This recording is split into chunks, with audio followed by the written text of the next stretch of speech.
안녕하세요, 여러분. 오늘의 건강정보 시간입니다. 혹시 아침에 거울을 보시다가 이게 언제 생겼지? 하며 새로 돋은 흰머리를 발견하신 적 있으신가요? 저도 얼마 전 미용실에서 선생님, 새치가 조금 늘었네요 라는 말을 듣고 깜짝 놀랐거든요. 아직 젊다고 생각했는데 말이죠.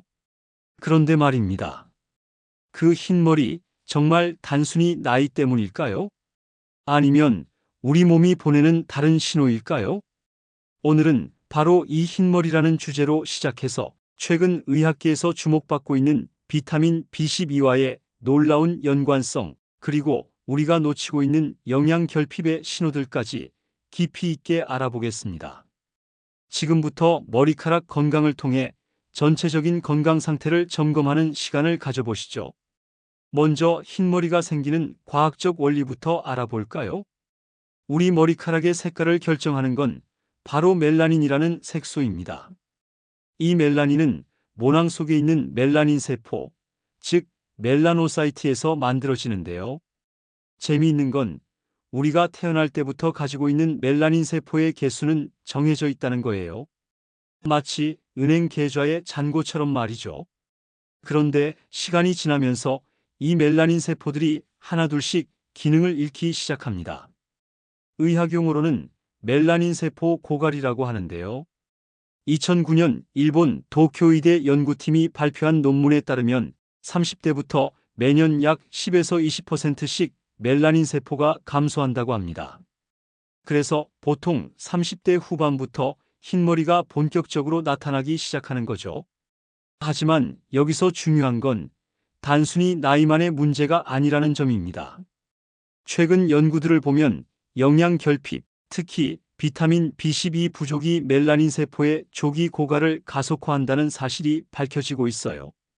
2016년 터키 이스탄불 대학교에서 진행한 연구에서는 30세 이전에 새치가 나타난 100명을 대상으로 혈액 검사를 했더니 무려 87%에서 비타민 B12 수치가 정상 이하로 나타났습니다. 이게 단순한 우연일까요? 절대 그렇지 않습니다. 비타민 B12 들어보셨죠? 흔히 피로회복 비타민이라고 알려져 있는데 실제로는 그보다 훨씬 복잡하고 중요한 역할을 합니다. B12는 우리 몸에서 조효소라는 역할을 해요. 쉽게 말해서 다른 효소들이 제대로 일할 수 있도록 도와주는 도우미 같은 존재죠. 특히 DNA 합성과 세포 분열에 절대적으로 필요한 비타민이에요. 멜라닌 세포도 결국 세포니까 B12가 부족하면 제대로 기능할 수 없는 거죠. 더 구체적으로 설명하면 B12는 메티오닌이라는 아미노산을 만드는데 필수적인데 이 메티오닌이 바로 멜라닌 생성의 핵심 재료 중 하나입니다. 그런데 B12의 특이한 점은 다른 비타민들과 달리 흡수가 정말 복잡하다는 거예요. 우선 위에서 내인성 인자라는 특별한 단백질과 결합해야 하고 그 다음 소장 말단부에서만 흡수됩니다. 이 과정에서 문제가 생기면 아무리 많이 먹어도 흡수가 안 되는 거죠. 실제로 50세 이상 성인의 약 10에서 30%가 위산 분비 감소로 인해 B12 흡수에 문제가 있다고 알려져 있습니다.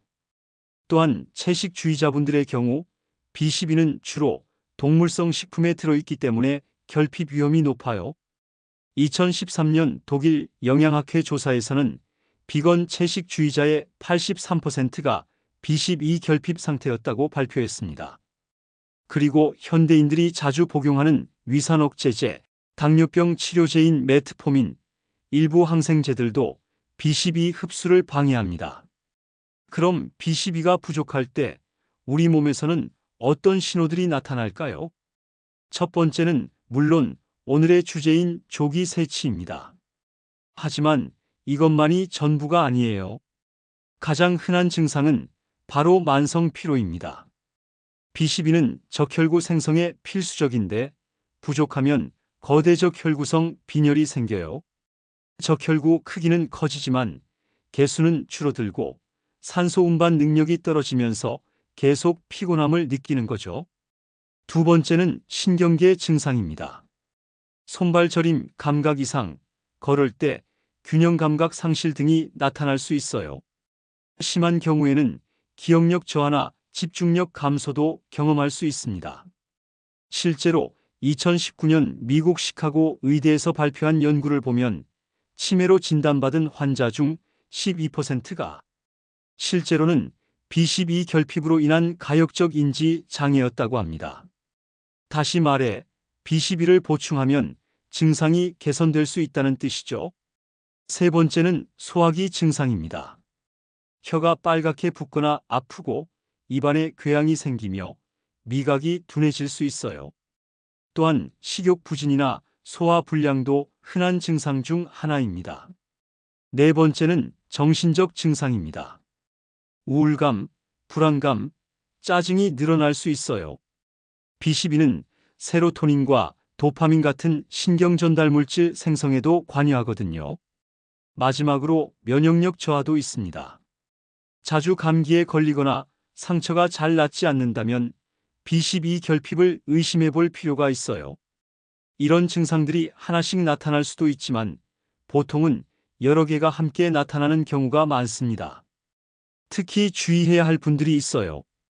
65세 이상 고령자, 채식주의자, 위장 수술을 받으신 분, 만성 위염이나 위궤양이 있으신 분, 그리고 장기간 약물을 복용하시는 분들이에요. 그럼 B12 부족을 어떻게 확인할 수 있을까요? 가장 정확한 방법은 혈액 검사입니다. 하지만 여기서 주의할 점이 있어요. 일반적인 B12 혈중 농도 검사로는 초기 결핍을 놓칠 수 있다는 거예요. 더 정확한 검사는 메틸말론산과 호모시스테인 수치를 함께 측정하는 것입니다. B12가 부족하면 이 두 물질의 농도가 높아지거든요. 정상적인 B12 혈중 농도는 200에서 900 피코그램 퍼 밀리리터인데 많은 전문가들은 최소 400 피코그램 퍼 밀리리터 이상을 유지하는 것을 권장합니다. 그럼 하루에 얼마나 섭취해야 할까요? 우리나라 영양 섭취 기준에 따르면 성인의 경우 하루 2.4 마이크로그램이 권장량입니다.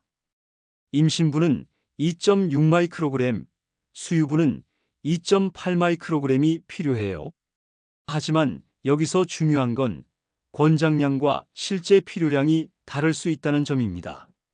나이가 들수록 흡수율이 떨어지기 때문에 많은 의사들이 50세 이상에서는 하루 25에서 100 마이크로그램의 보충제 복용을 권장하고 있어요. B12가 풍부한 음식으로는 어떤 게 있을까요? 가장 좋은 공급원은 조개류입니다. 특히 대합조개 100g에는 무려 84 마이크로그램이 들어있어요. 하루 권장량의 35배에 해당하는 양이죠.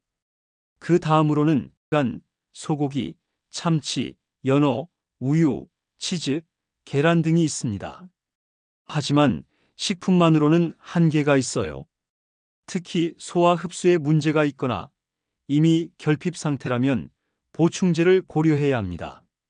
보충제에는 여러 형태가 있는데 가장 흡수가 잘 되는 건 메틸코발라민 형태입니다. 시아노코발라민보다 생체 이용률이 높아서 더 효과적이에요. 최근에는 1000 마이크로그램 이상의 고함량 B12 제품들이 많이 나와 있는데요. 과연 안전할까요? 다행히 B12는 수용성 비타민이라서 과잉 섭취에도 대부분 소변으로 배출됩니다. 그래서 독성 위험은 매우 낮은 편이에요. 실제로 미국 의학연구소에서는 B12의 상한 섭취량을 따로 정하지 않았을 정도입니다.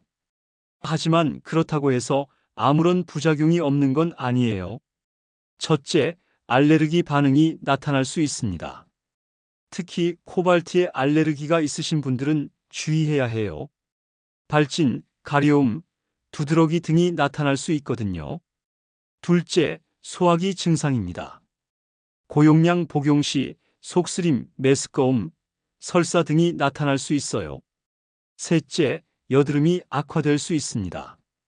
2015년 UCLA 연구팀이 발표한 논문에 따르면 고용량 B12 보충제가 피부 세균의 대사를 변화시켜 여드름을 유발할 수 있다고 합니다. 넷째, 혈액 검사 결과에 영향을 줄 수 있어요. 특히 비오틴 B7과 함께 복용할 경우 심장 관련 검사나 갑상선 기능 검사에서 잘못된 결과가 나올 수 있습니다. 그래서 정기 건강 검진 전에는 며칠간 복용을 중단하는 게 좋아요. 다섯째, 다른 비타민과의 상호작용입니다. 특히 엽산과 균형이 중요한데 B12만 과도하게 섭취하면 엽산 결핍이 가려질 수 있어요. 따라서 고함량 B12를 복용하실 때는 반드시 의사와 상담하시고 정기적으로 혈액 검사를 통해 수치를 확인하시는 게 좋습니다. 그럼 실제로 B12 보충으로 흰머리를 되돌릴 수 있을까요? 2017년 인도에서 진행된 흥미로운 연구가 있어요. 조기 세치가 있는 52명을 대상으로 6개월간 B12를 포함한 복합 영양소를 보충했더니 약 64%에서 머리카락 색깔이 일부 회복되었다고 합니다. 하지만 완전히 검은 머리로 돌아가는 건 어려워요.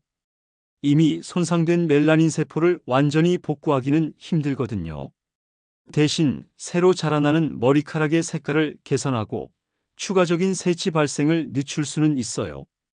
흰머리 개선을 위해서는 B12 외에도 다른 영양소들이 함께 필요합니다. 첫째, 구리입니다. 멜라닌 생성 효소인 티로시나제의 핵심 성분이에요. 견과류, 조개류, 다크 초콜릿 등에 풍부해요. 둘째, 철분입니다. 산소 운반뿐만 아니라 멜라닌 합성에도 필요해요. 시금치, 소고기, 콩류 등이 좋은 공급원이죠. 셋째, 아연입니다. 세포 재생과 단백질 합성에 중요한 역할을 해요. 굴, 소고기, 호박씨 등에 많이 들어있어요. 넷째, 비오틴과 엽산도 함께 섭취하면 시너지 효과를 낼 수 있어요. 다섯째, 항산화 비타민인 C와 E도 멜라닌 세포를 보호하는 데 도움이 됩니다. 생활 습관도 중요해요. 첫째, 충분한 수면입니다. 멜라닌 세포도 밤에 회복되고 재생되거든요. 둘째, 스트레스 관리입니다. 만성 스트레스는 활성산소를 증가시켜 멜라닌 세포를 손상시킬 수 있어요. 셋째, 두피 마사지입니다. 혈액순환을 개선해서 영양소 공급을 도와줘요. 넷째, 자외선 차단입니다. 머리카락과 두피도 자외선으로부터 보호해야 해요. 마지막으로 흰머리 치료의 미래에 대해 간단히 말씀드릴게요. 최근 과학계에서는 정말 흥미로운 연구들이 진행되고 있어요.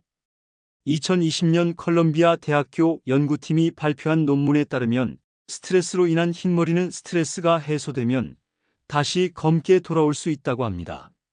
실제로 휴가를 다녀온 후 머리카락 색깔이 개선된 사례들을 확인했어요. 또한 줄기세포를 이용한 치료법 연구도 활발합니다. 멜라닌 세포의 전구세포를 배양해서 모낭에 이식하는 기술이 개발되고 있어요. 유전자 치료 분야에서도 진전이 있습니다. 멜라닌 생성과 관련된 유전자들의 기능을 복구하는 연구가 진행 중이에요. 하지만 이런 첨단 기술들이 실용화되려면 아직 시간이 더 필요해요. 현재로서는 영양 보충과 생활 습관 개선이 가장 현실적이고 안전한 방법입니다. 오늘 긴 시간 동안 흰머리와 비타민 B12에 대해 자세히 알아봤습니다. 기억해 주세요. 흰머리는 단순한 외모의 변화가 아니라 우리 몸이 보내는 소중한 신호일 수 있습니다. 당신의 머리카락 한 올 한 올이 건강 상태를 말해주고 있어요. 작은 관심과 올바른 영양 섭취로도 많은 것이 달라질 수 있습니다. 무엇보다 너무 스트레스 받지 마시고 전문의와 상담하여 자신에게 맞는 관리법을 찾아보세요. 건강한 몸과 마음, 그리고 아름다운 머리카락까지 모든 게 연결되어 있다는 걸 잊지 마시길 바랍니다. 오늘도 소중한 시간 함께 해주셔서 진심으로 감사합니다. 다음 시간에도 더욱 유익한 건강 정보로 찾아뵙겠습니다. 영상이 도움이 되셨다면 구독과 좋아요 부탁드립니다. 건강하고 행복한 하루 되세요.